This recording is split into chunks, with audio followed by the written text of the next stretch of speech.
As We Heal is a space for open conversation, personal stories, and diverse perspectives. The experiences shared in this episode are unique to each individual and may not reflect the experiences of others. Nothing discussed should be taken as professional advice. Please consult an appropriate professional for support relating to your own health, well-being, or circumstances. Hello and welcome back to another episode of As We Heal. I am so excited today because we have my good friend Shivani on the pod with us. Shivani is the founder of Elite by Shivani. She is an absolute boss, she is a business owner, she is a mum, and she is a matcha lover. So welcome, Shivani. Hi guys, I'm Shivani and I'm just so grateful to be here. I absolutely adore this woman. And honestly, this has been such a long time coming. So congratulations on the podcast and well done. And yeah, I'm just super happy. Yeah, I'm so excited that you're here. And, you know, we're sharing a cup of tea together. I'm going to grab my mug right now as well. Good. Yeah, cheers. Cheers. Shanti tea, by the way. Yeah, this is Blissful Buzz. So, yeah, it's really good, by the way. Oh, you like I really like it. Amazing. Because you've had hormone happiness, haven't you? I love it. Did you ever have the love tea? Yeah, luteal love. It gives me such, but better. Such a vibe. I love it. I love the luteal. Well, I love the luteal love. Yeah, of course. So today, Shivi, I wanted to get to know you in a way which I feel like we've not spoken about before. I have known Shivani for so many years, and honestly, it's been a blessing knowing you. I feel like there's so many things that you've taught me, so many things that I've gotten to experience through you as well that has helped me build confidence, which I'll elaborate more on as well throughout the pod. But firstly, I wanted to get to know a little bit more about you and your earlier days of life. So, who was little Shivani growing up? Little Shivani, she didn't really get to be little for a long time. I have 4 siblings and I grew up being, obviously, I'm the oldest. I have standard oldest child syndrome. Yeah. My mum is from India, my dad is from here. So I grew up in a very mixed home in terms of my dad is very British. But I think where my mum is the one who raised me, I grew up as very oldest child, responsible, looking after your siblings. Yeah. So I think I didn't really get to have much of a childhood when I look back now. Yeah. So I kind of try and live it now. I see. And this was actually something I was going to ask you in a few questions as well. I'm an only child, but I hear a lot of people talk about the oldest child. What is it called? Oldest child syndrome. Oldest child syndrome. Like, it's actually a thing. I've heard so many people speak about it. It honestly is. I mean, I didn't really understand it so much, obviously, when I was younger. But as I've gotten older, it's definitely like there's a lot of tendencies that come from being the oldest child. You feel like you're responsible for everyone. You feel like you hold everyone's emotions. I remember my aunties say to me all the time, Shivi, you hold so much on your shoulders and you need to release this. And it's so weird because I didn't understand it until I understood it. Like, it's more than just that. It's the people pleasing. It's feeling the need to hold down your emotions for other people. Yeah. That's such a big thing because you can't feel your feels. It's Yeah. because someone else will, like my siblings will feel sad if I am sad because they're copying me. Right. It was such a big thing growing up. Yeah, I hear that. I didn't have, obviously I have no siblings, but I do feel like I had a lot of responsibility growing up as well. Yeah, because even if you're an only child, and obviously I can get that from Ari, the only person we have is our kid. Yeah. So it is very much like he's got to help me. Yeah. So you must. It's a very different but similar experience. Yeah, that's so interesting. And Shivi, I love knowing that you also face the older child syndrome, because I speak to some clients often and they talk to me about it as well, with them being the oldest child, and through that they feel as though they carry so much that they weren't able to almost de-stress as children. And I notice this in a lot of clients that I work with who have hormonal imbalance, who now are able to talk about their feelings and they feel a lot better, but it's like a long time coming. So when you were younger, with where you are now, and I see you as someone who's incredibly successful, were you always this ambitious when you were younger, whilst you had all that responsibility? No, I don't think so. I mean, unfortunately, because my childhood was quite traumatic, I don't remember a lot of it. So for me, I don't remember being that ambitious. But what I do remember is knowing that I don't want to live like this. Yeah. I remember seeing everything and thinking to myself, this can't be my life. Yeah. There has to be something better out there. Yeah. And I'm very grateful, and I will refer to my aunt so much, Beata Auntie. Shout out to Beata Auntie. Shout out to because Beata that Auntie. woman, I love my mum, and I think I am who I am because of my mum in so many ways. Yeah. But that's my first mum. I will always say Beata Auntie is my second mum because she re-raised me and she broke my generational traumas. And don't get me wrong, I have so much healing still to do. There are so many traumas that are still going to come out. Yeah. But there is so much that she helped me break and helped me see. I didn't even know it existed. And so I remember sitting there, and obviously so I would spend a lot of time at my parents' house and then spend a lot of time at her house. And I would see the difference and be like, I want this. I don't want that. Yeah. And that was amazing for me. Yeah, I love that. Yeah, shout out to Auntie She's Beata. changed so many lives. So many lives. Myself too. Little background, guys. Auntie Beata is also an incredible hypnotherapist. Amazing. And she does this professionally. She's been my hypnotherapist too for years. She's been mine since I was about, I think she trained when I was around my 20s, 21, maybe. I mean, even before she did hypnosis, she used to do my angel card. So Yeah. She has been healing me for a very long time. Yeah. And she's always spoken about this. It's all about planting seeds. Yeah. That woman has been planting seeds since Yeah. I was such a child. Yeah. And I'm talking about little things like little experiences where, like, on my 16th birthday, she'd make me feel super special, or doing my card reading, or telling me about stories about her own life and her own healing, and just little nuggets that eventually made me who I am. Yeah, I call her an angel. She is an angel, like 100%. Yeah, I always say this to her. I as say well. to her, she always laughs because she's like, I don't know why I came to this family. I'm like, me. Yeah, I'm the reason you get like you. Yeah. I needed you. Without you, I don't know what I would have done. Yeah, no, I hear it. I second that completely. And that's so interesting to know, you know, you weren't always ambitious, because I also feel that way too. Growing up, I remember being asked what I wanted to do when I was older in school. And, you know, I would reel off random jobs that I could think of. Like Mine was a doctor, obviously. I wanted to work at the airport because I loved. I said that in year 7 when I got asked by one of my teachers, "What do you want to be when you're older?" And I remember confident being like, "I want to work at Heathrow Airport because I love airplanes." And to be honest, I hear it. I love airplanes. God, who doesn't like going on holiday? I know. But do you know what? No, do you know what I love? This might be something weird about me. I love airplane food so much. I hate airplanes. It's like the worst part of my mum would pack aloo gobi rolls Oh my god, I love that food. on the plane because I could no. No, I used to eat my airplane food. I used to eat my mum's leftovers airplane food. No. I love it. There's something about like Sitting this in a plane. organised plate with you have your little fruit bowl. You have your little bit that you open up. You do it in a synchronized order. That's what planted the seed for you. Yeah. Meal plan. Meal prep. I was like, this is just like meal prep. So maybe all along I just wanted to learn how to meal That's prep. what it was. That is so funny. Yeah, so funny. Now, I wanted to know, knowing and understanding your journey and what it's been, which we'll get into, being in a South Asian household, what were your ideas on womanhood and success and marriage growing up? Very, very traditional. I grew up in such a traditional household. Although my dad is British, he was raised by 2 people from India. Both my grandparents were born and raised in India. So that's what he expected. And my mom didn't know anything else, right? She came to this country and all she knew was, I am in service. Mm-hmm. Yes. So she did everything. I mean, not only did my mum work a full-time job, she also cooks, she also cleans, she also takes care of us. Not to say my dad isn't incredible. He does a lot. But my mum was wonderful. And in my head, she was a superhero. Yeah. I saw her as like, whoa, mummy, you can do everything. Like, what can you not do, you know? If something didn't fit me, she would sew it. She'd sit there teaching me my maths. She'd sit there, you know, studying, like, everything. That woman did everything. But that's all I knew. And also, without too much information, I did not grow in a healthy household. I grew up in a very toxic household. And knowing that my mum and dad stayed together despite that, it kind of, I suppose, it planted the seed for me that you never leave. And I think I spoke about this on my Instagram recently. All I knew was, no matter what, you stay.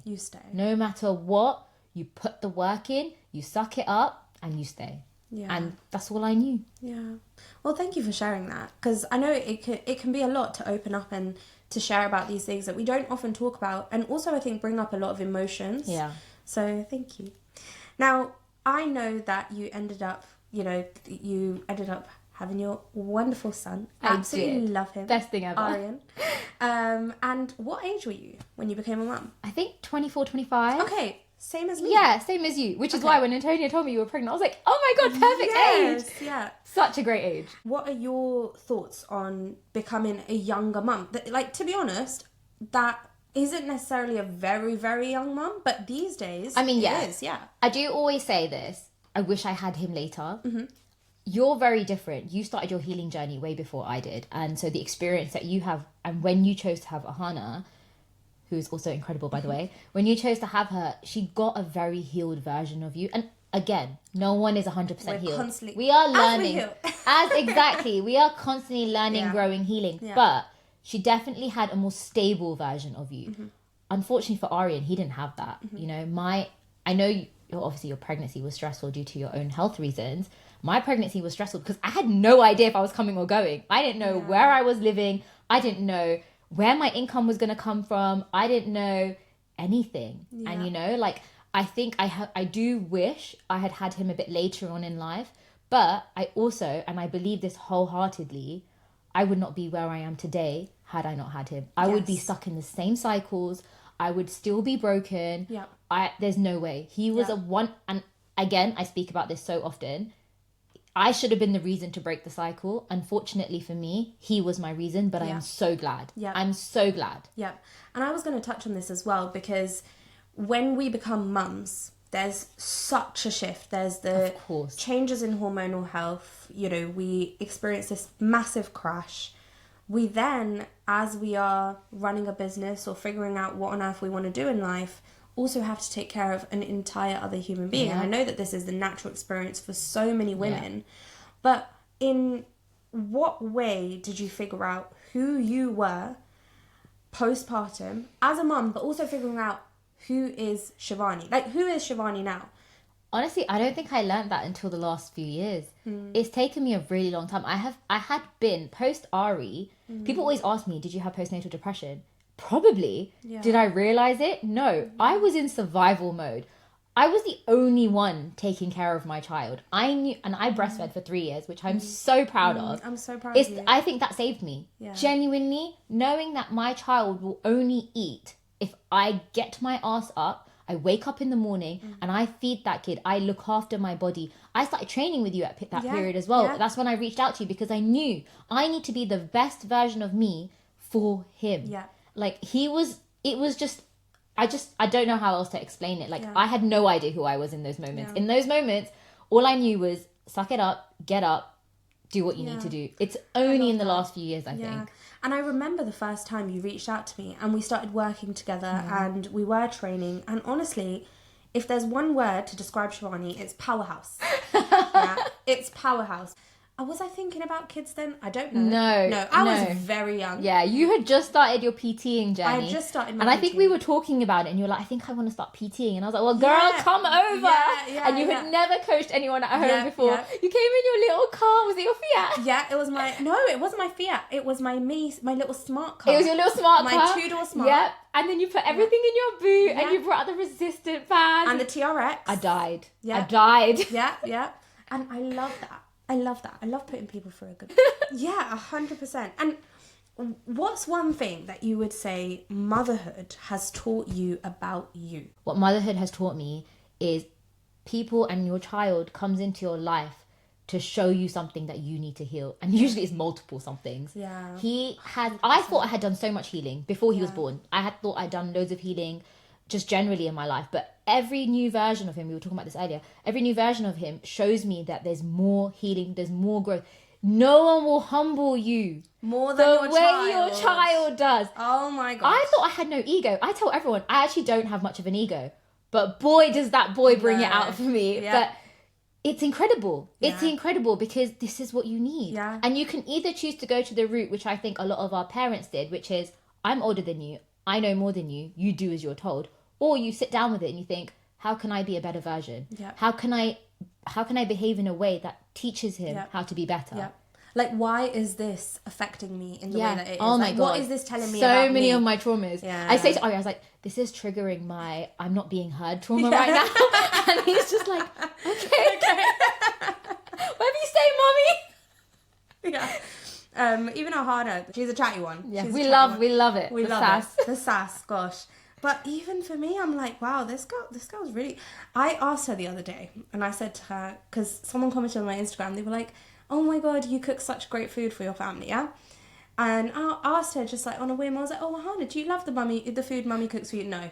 Like, she was like, no. Not even And she just walked off. No thought. No explanation, no thought. I was That's like, how safe she feels. I was like, great, no worries. I'll just try again next year. Your biggest critic is your child. I swear, I feel like again, this must be such a mum thing. Every time Ari eats my food and he finishes it, I feel so proud. Yeah, me too. Is this an Indian thing? You know how mums used to feed us? They must have... I mean, I always say feeding is my love language anyway. Me too. But again, my mum's love language is feeding people. Yeah. So I feel such a level of immense satisfaction. Me too. He always says, mummy's food is the best. Yeah. I'm like, yeah, mummy's food is the best. Well, once Ahana did say that, she said it, she was out. She was like, oh, my mummy makes this at home. I like mummy's one. Oh, it was at nursery. She said it. They tried to feed her dal. So they did like a dal and rice, lentils. Lentil soup. It was so funny. And they were like, no, she was like, I don't know, I want mummy's one. I was like, and even though I want her to finish her food in nursery, I was like, yes. We love that. Win. See? Level of satisfaction. Yeah, but the other day she was like, no, I don't like food. I like your food. Thank you. I like it too. Now, I want to go into another topic, and I want to learn a little bit more about your past relationship and divorce and healing and what that looked like for you, especially now being a single mum and being still very much in that South Asian community. So take us back. When did you know something had to change for you and Ari? To be honest, I always knew. Yeah. It was pretty much, I say this again all the time, I think there's a part of us as women that always knows. Mm-hmm. We have an intuition. And I think with everything going on, with stress, everything, you don't allow yourself to sit with it. And I do very consciously say, I take full responsibility because it was my choice. Mm-hmm. You know, at any point, I could have walked away. Mm-hmm. I think, again, growing up in a toxic household, I always knew I didn't want this. But it's so much bigger than us. It's so much bigger than us. I, by the way, was pregnant before I got married.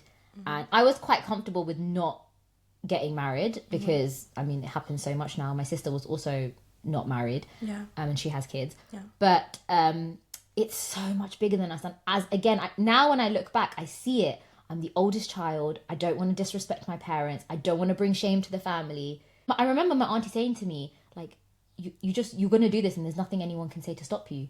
And I was like, yeah, like no one can stop me. I'm going to get married. I'm going to do this. And again, I spoke about this on my Instagram recently. 2 weeks before I got married, I did sit down with my ex and I said to him, because my aunt did say to me, I don't think you should do this. She knows me so well. So I said it to him and he just looked at me and he said, well, it's too late now. Like the invites are out, everything's happening. And I just sat there, I was like, cool, it's too late now. And in my head, my broken head, him saying it's too late now was him choosing me, which is so insane. And I said to myself, and I think I even said it to him, if we can't make this work in the first 2 years, we have to call it quits because Aryan will get older and his level of understanding will increase. And I don't want him to ever be aware that this is unhealthy, that he's growing up in a toxic household. Yeah.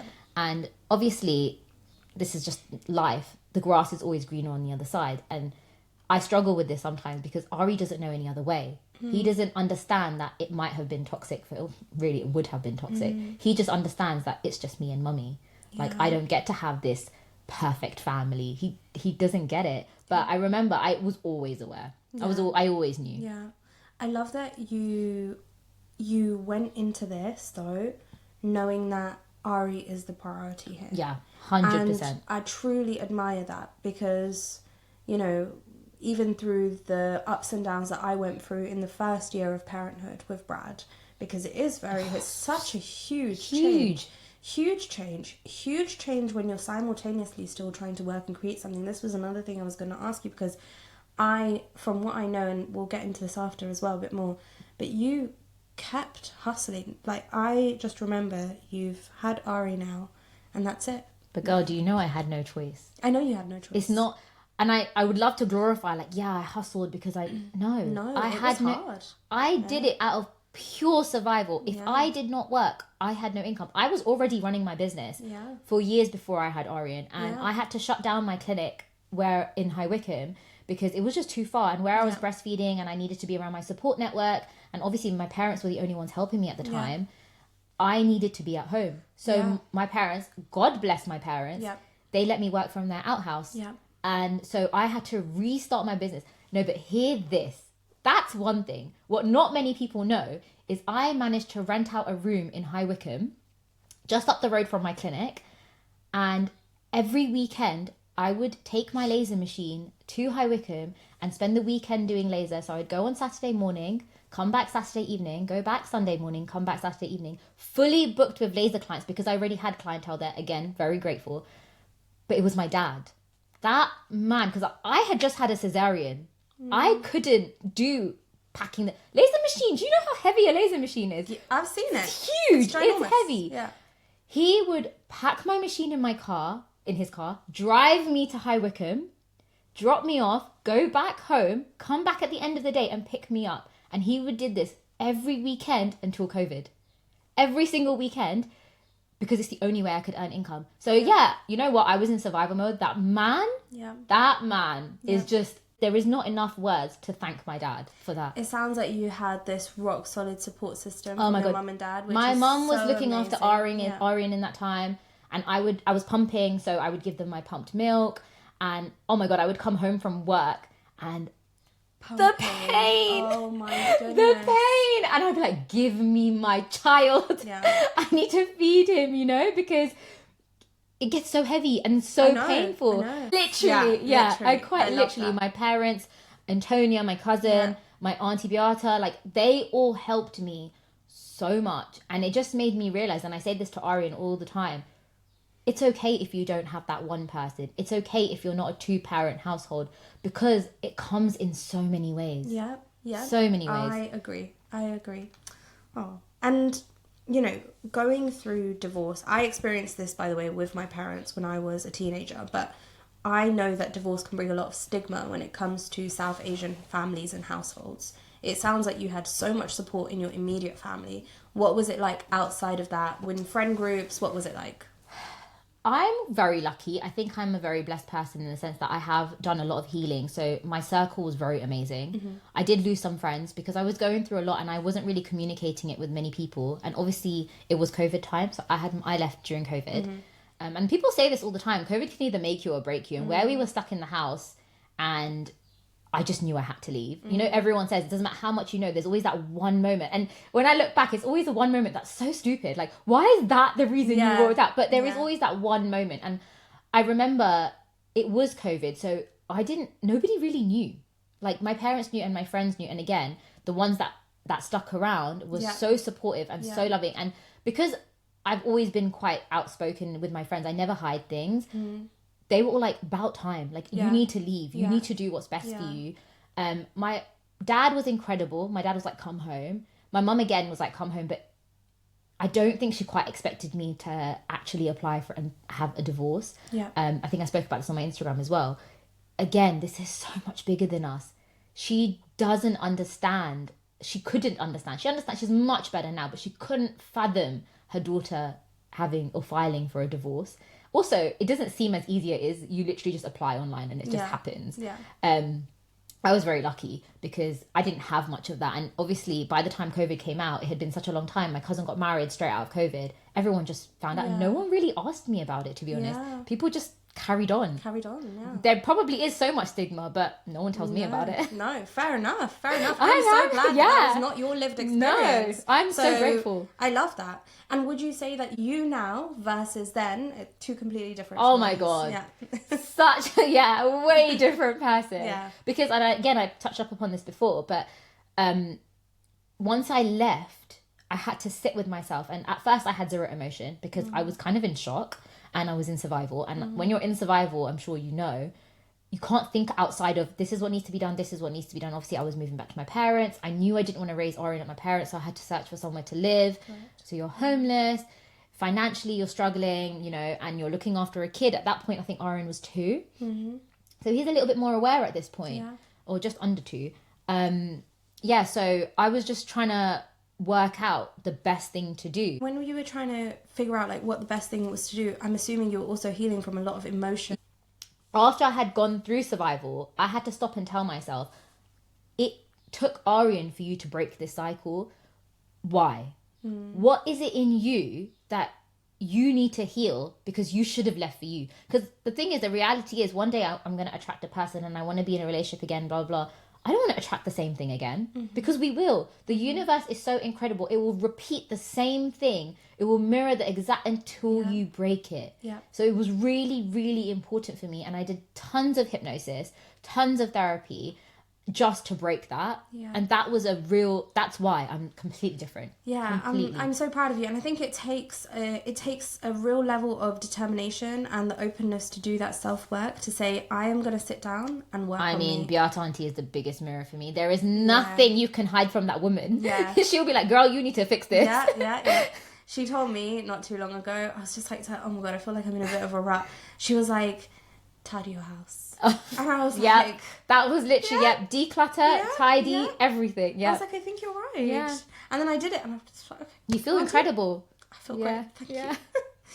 Now let's move on to something that starts talking about your empire.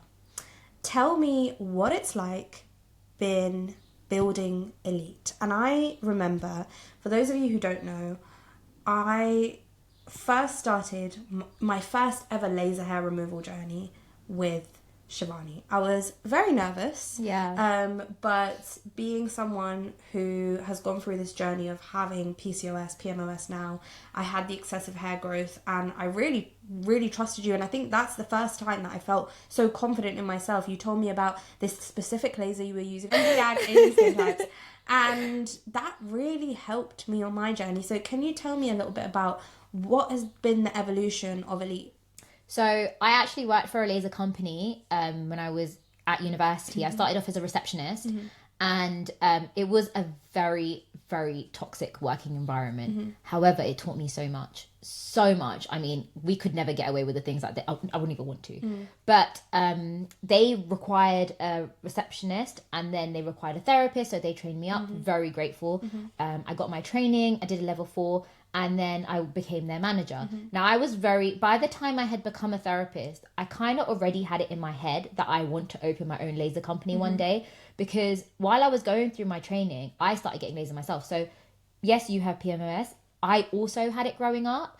I say had because since I've had Ari, it's actually reduced so much. I don't have it. But at the time, it was very bad. And I remember being at uni, and this has always been a trigger for me. I remember shaving and my arm, and obviously you're going on night outs every day. I shaved, and then the next day I remember my boyfriend at the time, he touched my arm, and he was like, oh, that's a bit sharp.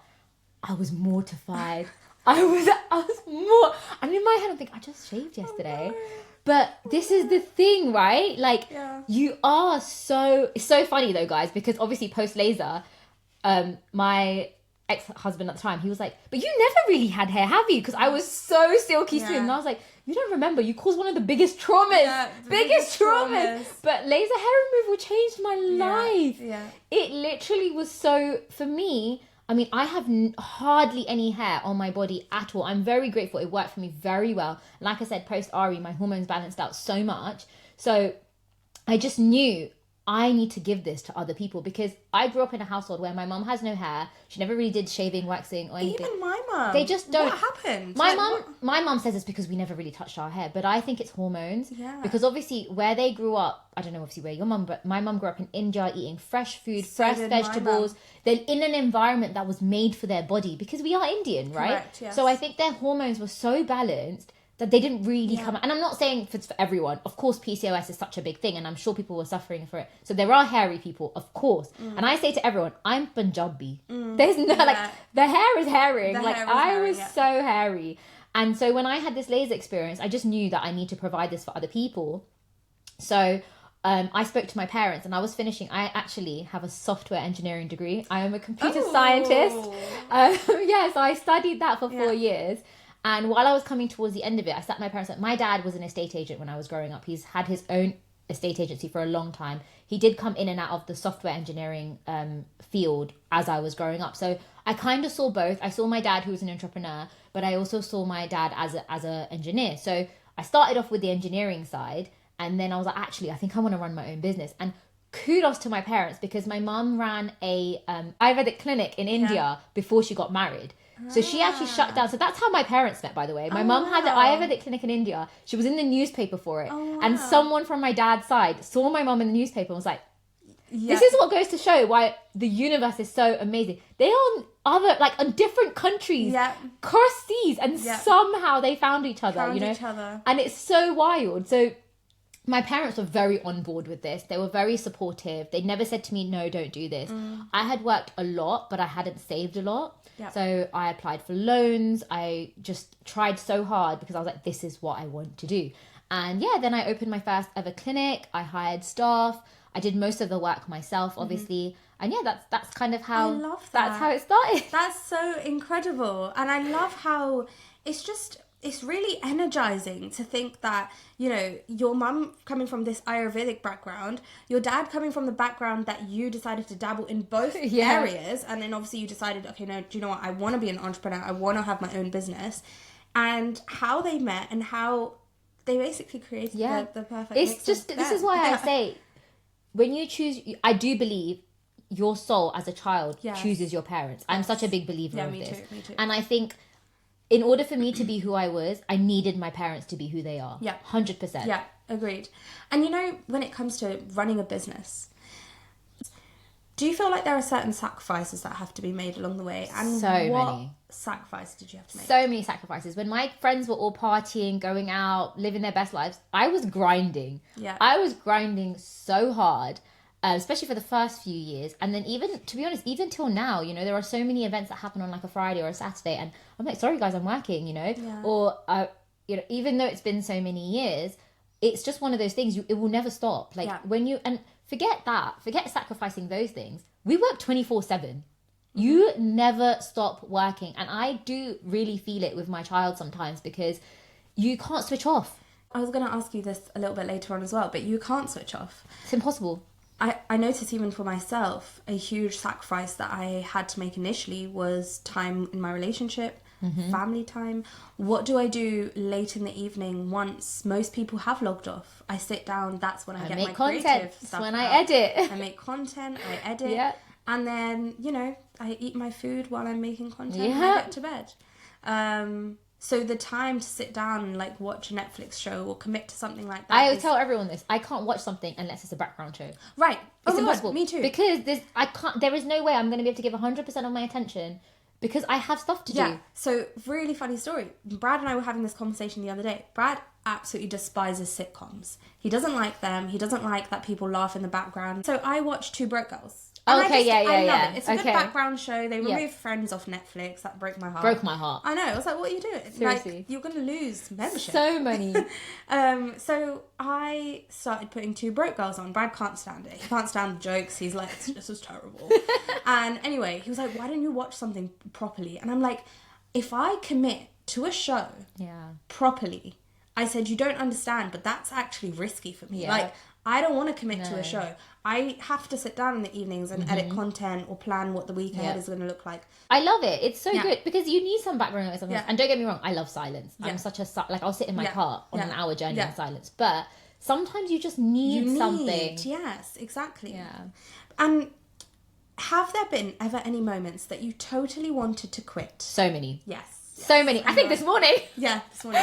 So many. Yeah. I mean, people glorify running a business, but guys, we're broke. Yeah. I'm sorry. I know you guys want to believe we're these rich people living our best lives, but no, that's not how life works. We have so many expenses, and forget expenses. We are responsible for so many people. Yeah. Before we pay ourselves, we have to make sure our staff are paid. I've tried to explain this so much. People don't get it. No. People do not get it. And I think, on a daily basis, I do think to myself, and don't get me wrong, I've had this conversation a few times where I've said, do I keep going? Because running a business right now in this day and age is tough. Things are so expensive.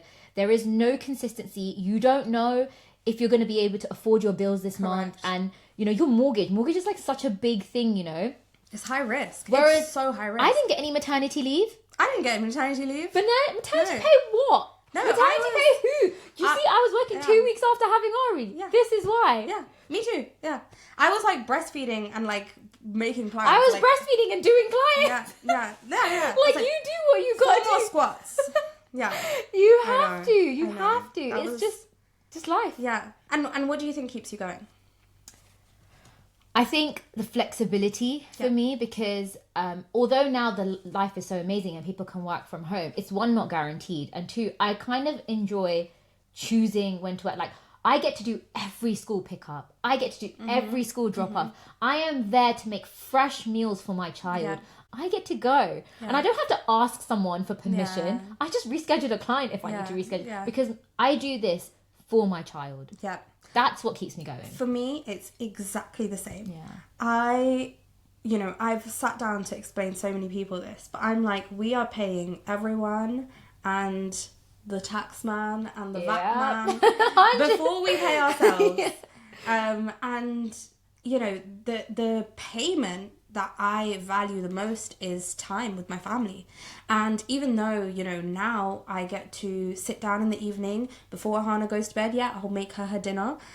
Sometimes she'll tell me she doesn't like it. but we do it anyway. And it's those things. I think that, like, for me, that's so valuable. It's priceless. It's 100%. Priceless. So funny, someone recently commented on my TikTok video saying, why do all divorced women decide to become influencers? I saw that one. I was like, honey, it's not because I'm divorced. It's because I want to make money at home. Yeah, exactly. I want to sit at home and earn some money. Correct. I mean, what a weird comment. I get it though. We have something to say. Fair play. Yeah. I mean, and clearly you're enjoying the content. Exactly. So carry on, babe. You keep bringing me those views. Exactly. Now, tell me a little bit about the world of self-worth and success and your definition of success. How do you think your definition of success has changed over the years? Definitely, when I first started Elite, it was about the money. Okay. 100%. And obviously now we have established it cannot be about the money. Yes. I went from it being about the money to it about being about the clients, because I adore my clients. And my clients can vouch for this. Yes. I have such a beautiful relationship with each and every regular that I have. And even with a first-time client, I learn so much. And I'm such a big believer of attracting a certain type of people in my life. So it somehow always becomes about healing, whether they need to learn something about me, from me, or I have to learn something about them. And so it became about my clients. And to be honest, to a certain degree, it still is, because, you know, I can never give up my Fridays for that reason. Yes. But now, like I said, it's about the freedom I get with Ari. And that has been so wonderful for me that is my definition of success. Yeah. If I get to be at home and take care of my child and give him a beautiful childhood. I read a quote recently, I'm sure you've seen it, where we are responsible for our child's childhood. Yes. We exactly. When they look back, this is what they see. This is what they see. This is what they'll remember. I don't want him to look back and think, Mummy didn't let me... didn't let me, I don't know, Mummy didn't spend time with me. Mummy didn't... Everyone laughs about me doing my board games and Uno with Ari every day. I'm so glad I get to do that. I agree with you. Like on a Thursday, for example, if Ahana's not at nursery, I will make sure that Thursday and Friday are my evening work days. Yeah. And in the daytime, it's just like, about them. What do you want to do today? Yeah. Should we go play tennis? Yeah. Should we go Tesco shopping? Should we go for amazing. A walk? And it's these things that they will remember, like just 100%. Us being there, 100%, or us being like, hey, like, should we make jelly together? You know, just things. Ari's favorite moments are little things that we do together. 100%. Yeah, exactly. I love that, and it's so interesting because as a business owner and mum as well, my definition of success has changed in exactly the same way as yours has, and it's that where you've gone from doing something for the financial gain to then doing something to build ultimately, I said this earlier to you, there has to be some financial, because everything is an exchange of energy, right? Of course. Without that, what are we even doing? Of course. But money is an incredible energy exchange. And I also think, and this is maybe a deeper conversation to go in at another time, but like, I love saying that I love money. Yeah, because you have to. I mean, I had to do hypnosis for this, by the way, guys, because I really struggled to take payment when I first started. Yeah. I would do like all of this amazing work, and then I'd be like, so it's £40, and I was like, I just spent an hour and a half on you, and I'm worried about you're just going to go out and spend like £6 on a coffee and not even think about it. Yeah. So I really had to work on that. But 100%, money gives you freedom. Exactly. I'm here for it. And I think also being able to use words like love. Like, love is the highest vibrational frequency that we can ever communicate anything on. Are you listening to the playlist? Which one? The motivation one. Oh, I listen to that all the time. Oh my God, isn't it so incredible? I absolutely love that one. I'm so here for it. I love it. Where would you say that your boundaries from when you first started your business have changed? From when you first started to now? How have your boundaries changed? So the biggest change is obviously, again, time. I would be obviously working back to back because hustling was it at the time. I wouldn't even look at my phone while I was client because I was lucky enough to be back to back all the time. So I would finish work, sort out Ari, do bedtime, and then I'm on my phone replying to every single client. All the rebooking, all the payments, everything. So usually that would take place between 10 and 12. So 10 p.m. to 12 a.m. So my clients knew you're going to be getting messages from me at like random. And I always said, reply when you can, not a problem. But obviously then getting the replies and then, so that was a big boundary I had to put in place. When I hired my first staff member, the big thing for me was that I can now stop doing that. And I had to get a booking system in place. Again, it helps out.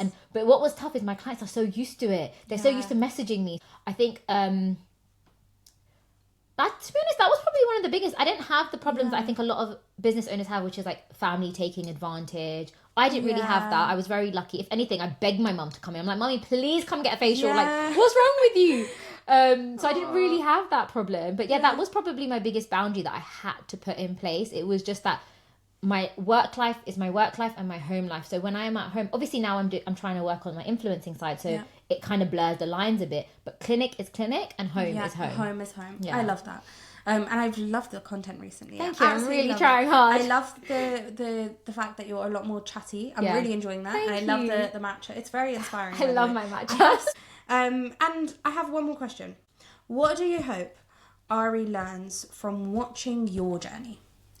That you don't have to be perfect. Yes. That it is totally okay to be an imperfect version of you as long as you're willing to do the work. Yeah. I say this all the time. I do not expect anyone to be perfect. Yeah. I expect you to do the work to be better. Yeah. The moment you stop doing the work to be better, whether it's me or anyone I'm around, I can't be around that. Yes. And I don't want Ari to be that way. I want him to be so aware that it's okay that he makes mistakes. Yes. Provided he chooses to be a better version of him. To be a constant work in progress. Because that's what we are, right? I tell him, we had this conversation just last night. I said, Ari, I'm really struggling with your emotions right now because it's a lot. He's very, I think it's a hormone thing, we spoke about it. He's very frustrated a lot of the time. And I notice his frustrations triggering me.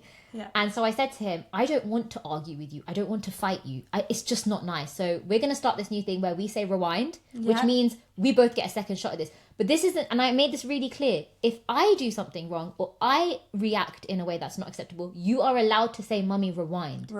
And I will go and rewind because, again, ego. No ego here. No. Yeah. And that's the big thing. My parents never apologized. My dad always apologized. My mum has never apologized to me. Ever. And I understand, again, it's so much bigger than them. Yeah. They just think because I did the best I could in that moment, which I hear she truly did, doesn't make it okay. Yes, and I say this to Ari all the time. I am learning, I am growing, I am a work in progress every single day. I love that. I'm so excited to see the incredible man he's going to grow up to be. I hope so. I truly hope so. I love it. Now, what part of healing do you feel like you're still doing? Like, what are you still healing from? I think, to be honest, there's nothing that I've completely healed. That's impossible, right? I'm still healing the inner child in me that wants to please everyone. Obviously, I come across as a very extroverted human online. I am so introverted. I am such a shy person. Like me too, actually. You guys really think I was physically shaking before I started this podcast. Keisha had to ground me. Like, I am a very introverted person, but I am very honest and open. I'm still healing that. I'm still healing when Arian talks back to me and I don't feel heard. That's a big trigger for me because I didn't feel like I was being heard growing up. And so it's really important to me to heal that. Yeah. So I'm still working on that.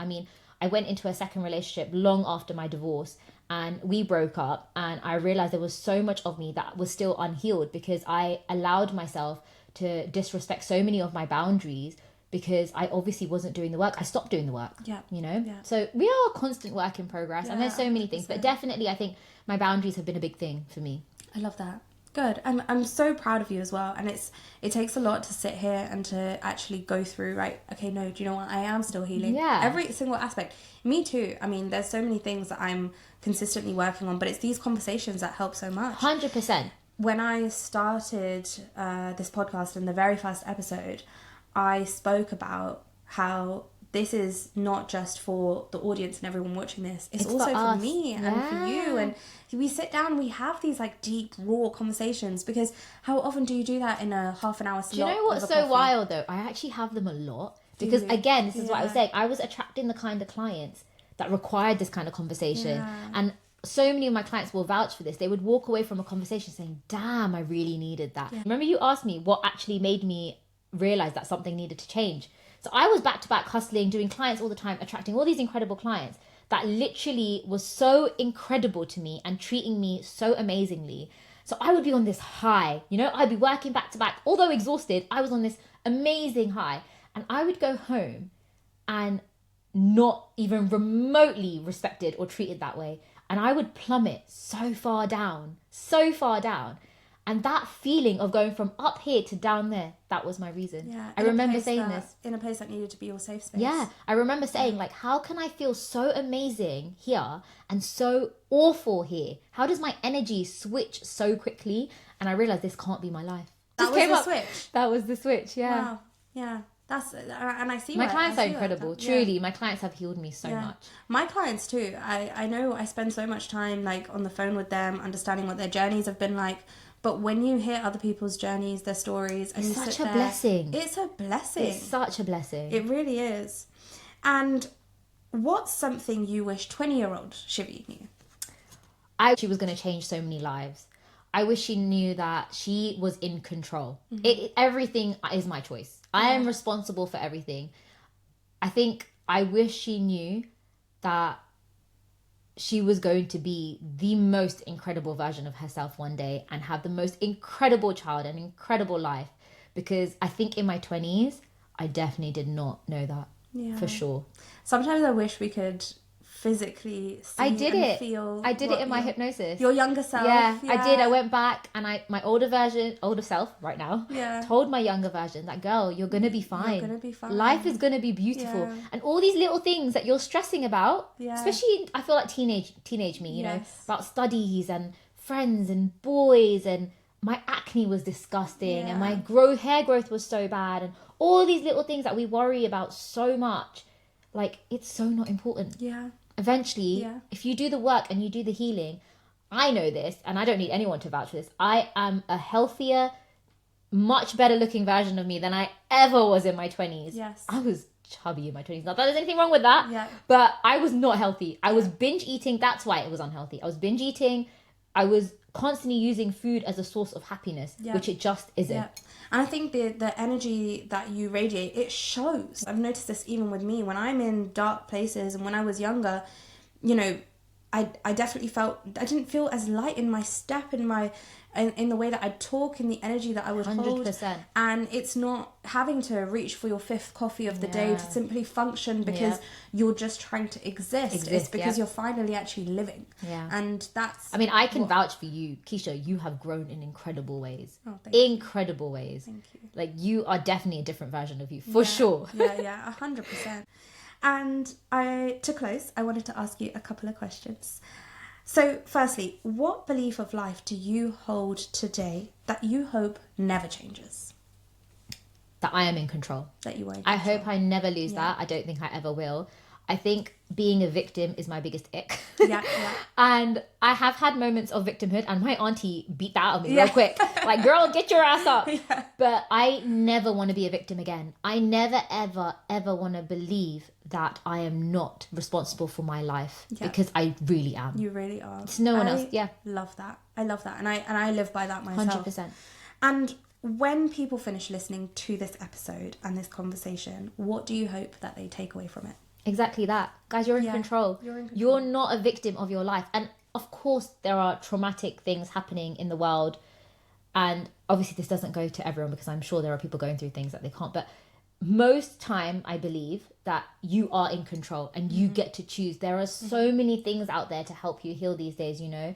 There are so many podcasts such as this. There are so many books you can read, people you can go to. There is so much out there, and use your circle. And if you feel like you're alone, find someone. Yes, I completely agree. And it all starts with one small action. Always. And just try. That's the best you can do. We have moments where sometimes we feel like we're in a little bit of a rut, and I ask myself, right, what can I do in this very moment that will make me feel happier?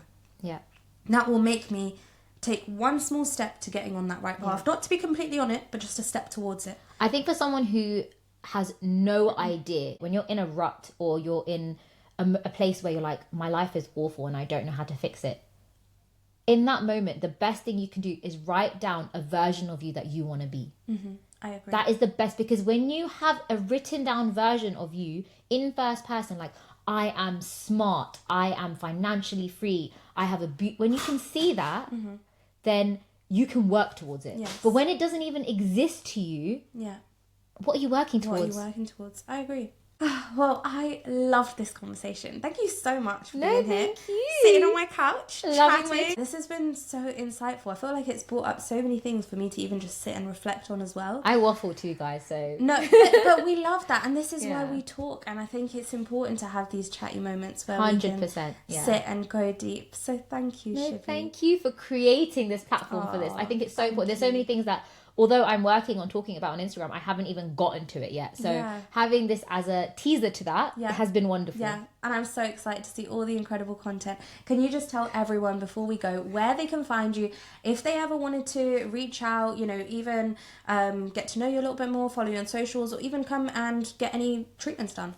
So the company that I have is Elite Laser and Beauty. You can find me on Instagram. I have a website, on TikTok. But also, if it's more for healing, which is obviously what we're here for, my DMs are always open. I say this all the time. I am so happy to support anyone that needs a little bit of a boost. I am Life of Shivani on Instagram and on TikTok. But yeah, feel free. Thank you. I hope so you enjoyed much. this.